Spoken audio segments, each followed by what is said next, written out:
জাহান্নামে আল্লাহ পাক রব্বুল আলামিন কাদের দিবেন, কি জন্য দিবেন আল্লাহ বললেন আরো ক্লিয়ার করে। আল্লাহ একটি সূরাই আমার আল্লাহ নাজিল করে দিলেন। সূরার নাম হচ্ছে সূরা আসর। সূরার নাম কি? এই সূরা এমন একটি সূরা, পৃথিবীর জামিনে যত ইমামগণ এসেছেন তার মধ্যে বড় ইমামদের মধ্যে একজন, তার নাম হচ্ছে ইমাম শাফিঈ রহমাতুল্লাহি আলাইহি। নামটা কি? ইমাম শাফিঈ রহমাতুল্লাহি আলাইহি তার গ্রন্থে তিনি ব্যাখ্যা করলেন, তাম পৃথিবীর মানুষ শুধু যদি সূরা আসর যদি মেনে চলতো, এর উপর যদি আমল করত, তাহলে সেই জান্নাতে যাওয়ার জন্য যথেষ্ট হয়ে যেত। তাহলে কত গুরুত্বপূর্ণ একটি সূরা, এমন কোনো বিষয় নাই যে বিষয়টা আল্লাহ এই সূরার মধ্যে দেন নাই। আল্লাহ পাক রব্বুল আলামিন বলেন ওয়াল আস, আল্লাহ ওয়াও দ্বারা কসম করলেন। ওয়াও দ্বারা কি করলেন? আল্লাহ কসম কাটলেন। আল্লাহর কি কসম কাটার দরকার আসেনি? আল্লাহ কসম করে বললেন ওয়াল আস, সময়ের কসম, যুগের কসম, যুগের কসম, সময়ের কসম। সময় কত মূল্যবান, কত গুরুত্বপূর্ণ আমরা একটু চিন্তা করি। আমরা তো হেলায় খেলায় সময় নষ্ট করে দেই, দুনিয়ার পিছনে আমরা সময় নষ্ট করি। ও বাংলার মুসলমান, আসার যেমন সিরিয়াল আছে, যাওয়ার কোনো সিরিয়াল। সন্তানের আগে বাবা চলে যায়, বাবার আগে সন্তান চলে যায়, সন্তানের আগে দাদা চলে যায়, সিরিয়াল আগে চলে যাচ্ছে। তাহলে আসার সিরিয়াল আছে, যাওয়ার কোনো সিরিয়াল নাই। আমরা পৃথিবীর জামিন থেকে কবরে যাব, আমরা কামাই করলাম একটু আমরা চিন্তা করি। আল্লাহ যে বলেন ওয়ালা, সময়ের কসম, যুগের কসম, ইন্নাল ইনসানা লাফি খুসর। ইন্না মানে নিশ্চয়, আল্লাহ বললেন নিশ্চয় দুনিয়ার মানুষ ক্ষতিগ্রস্তর মধ্যে রয়েছে। কিসের মধ্যে? ক্ষতিগ্রস্ত। আমরা এবার চিন্তা করি আমরা ক্ষতিগ্রস্তর মধ্যে আছি কি নাই।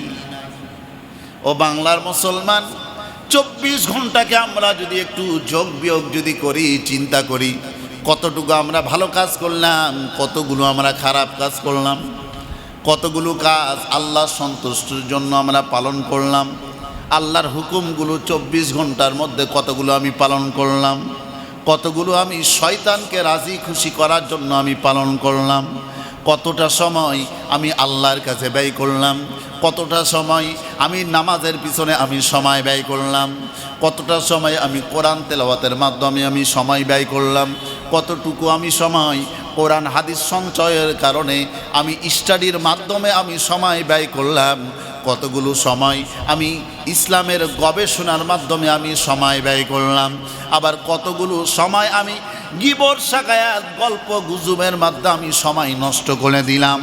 আমরা এগুলো যোগ বিয়োগ যদি করতাম রে মুসলমান, সেই মুসলমানেরা কখনো আল্লাহর জাহান্নামে যেত না, তাদের জন্য আল্লাহর জান্নাত ওয়াজিব হয়ে যেত। বাংলার মুসলমান, অন্তরটাকে প্রশস্ত করুন, বুঝার জন্য চেষ্টা করুন। আল্লাহ পাক রব্বুল আলামিন বলেন ইন্নাল ইনসানা লাফি খুসর, নিশ্চয় দুনিয়ার মানুষ ক্ষতিগ্রস্তর মধ্যে রয়েছে। নাম্বার 1 আল্লাহ পাক রব্বুল আলামিন বলেন ইল্লাল্লাযীনা আমানু ওয়া আমিলুস সালিহাত ওয়া তাওয়াসাউ বিল হক ওয়া তাওয়াসাউ বিস সবর। আমরা কি হক পথে চলি? আমরা একটু চিন্তা করি। হক পথে বলতে কি? হক পথ এই তাফসীর কারক, আয়াতের তাফসীর কারক যেটা বুঝাইছেন, আনাবি হুরায়রাতা রাদিয়াল্লাহু তাআলা আনহু ক্বালা রাসূলুল্লাহি সাল্লাল্লাহু আলাইহি ওয়াসাল্লাম লা ইউমিনু, আল্লাহর নবী বিশ্ব নবী বলেন তারাকতু ফীকুম আমরাইন লান তাদিল্লু মা তামাসসাকতুম বিহিমা কিতাবাল্লাহ ওয়া সুন্নাত রাসূলি। 1 নম্বর হচ্ছে কিতাব আল্লাহ, আল্লাহর কিতাব। 2 নম্বর সুন্নাত রাসূলি, আল্লাহর নবীর 63 বছরের জিন্দেগি, আল্লাহর নবী কিভাবে কথা বলেছেন, কিভাবে কাজ করেছেন, আল্লাহর নবী কিভাবে আচার ব্যবহার করেছেন, আল্লাহর নবীর চরিত্র কেমন ছিল সেইভাবে চলা, সেটাকে গ্রহণ করা।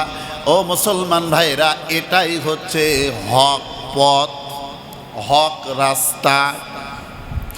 এই পথে চলার মাধ্যমে আপনার উপরে আযাব আসবে, গজব আসবে, হামলা আসবে, মামলা আসবে, জেল আসবে, জরিমানা আসবে।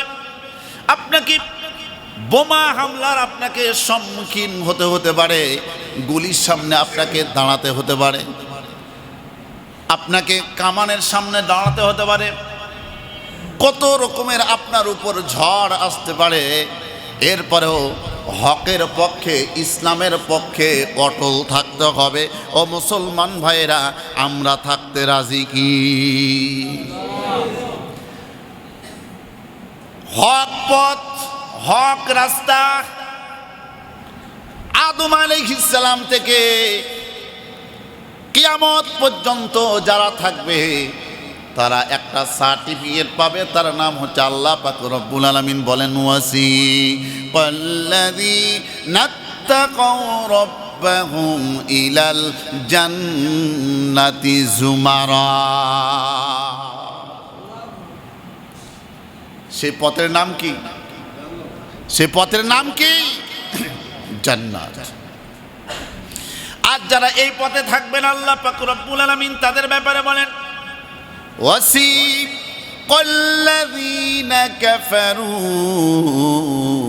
ইলা জাহান্নামা যুমারা। তারা যাবে জাহান্নামের পথে, জাহান্নামে